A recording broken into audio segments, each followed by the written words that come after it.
How's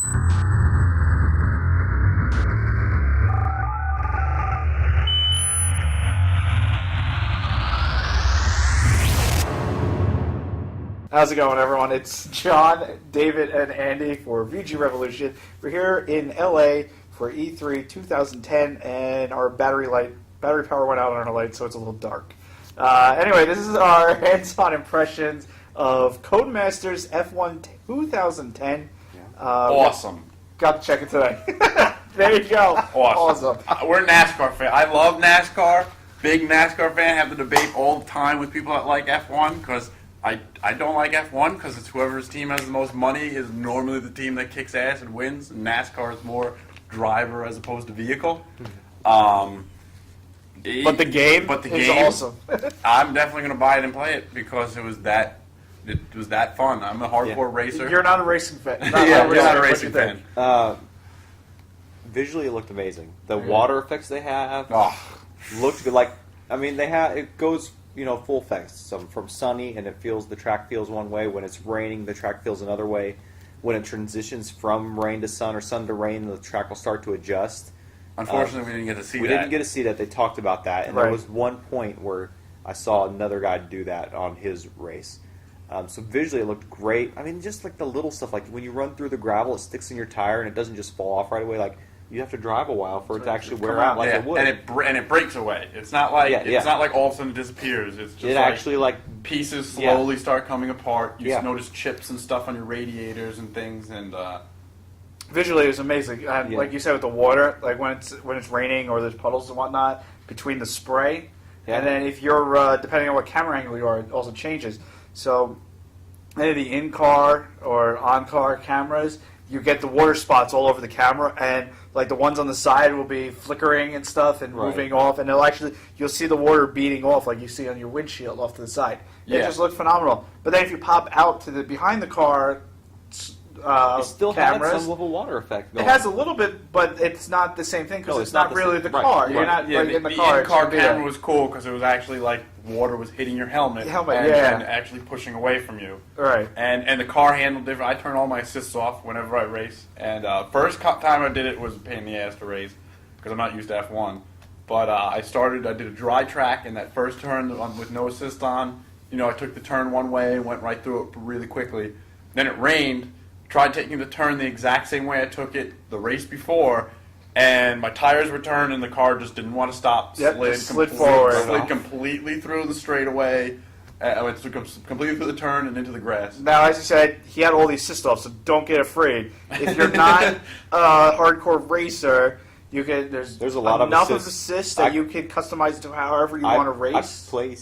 I finished without dying with all the assists on, which is pretty good for me in a racing game. Yeah, so it can it's very adaptable for any style of and it's not like it's either camera. assist on or off. You can adjust each one individually. Some of them have multiple levels of assist. Yeah, I think that's most racing games nowadays have really their assists have been really, especially Codemasters. Yeah, I think they definitely have the racing games figured out. I mean.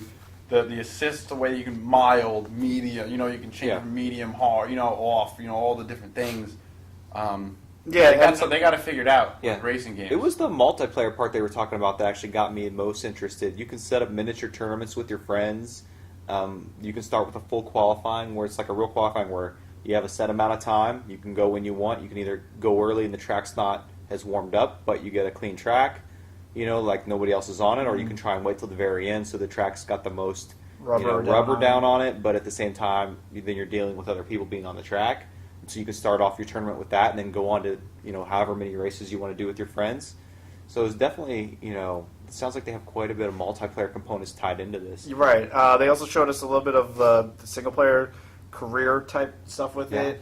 While it's not crazy like micromanaging, like you can't really customize the cars and stuff like that because of licensing issues. I mean, you can change from teams and stuff like that, so you'll be contracted by different. I like people. how they say it's going to run, where depending what you say to the media, kind of makes other teams interested in you. You could start with a really junky team, and you can build that team up. I know they were talking like Lotus. You can that was their example that you can take Lotus, which isn't one of the number one teams in F1, but over a course of a couple of years, you can make them the number one team if you stick with them, or if you do pretty good in the races. And depending what you say to the media, you can change teams to Ferrari or McLaren. You know, one of the top teams. And I liked it. Yeah, it was a fun game to play. I'm excited to see the damage. That was one of the things he was mentioning, where you won't just break if you hit the front of your car, your whole wing won't get destroyed. You could possibly only rip off one little piece of it, and it'll change the dynamic of your car. Yeah. Or if you hit someone's tires, you'll slowly take your car out of tow. You won't all of a sudden your toe will be completely out of whack. Right. It'll slowly get out of whack. And then when you go into the pits, you can tell your engineer what needs to be fixed and what needs, although we didn't see that, but they were talking about it. Yeah, you have a 15-man actual team that you'll see come out in the pits and they give you the same instructions that really happen. Like your guys are calling in, such and such team's coming in.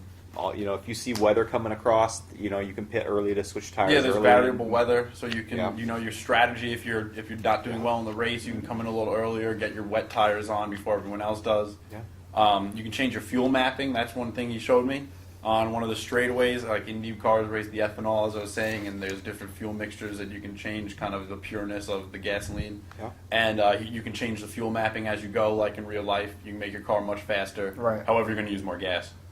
So, and the tires blister. The tires, you don't actually have a meter that'll tell you the tires are wearing out. You can visually look at the tire and it's wearing out. Right. And it comes out September 24th.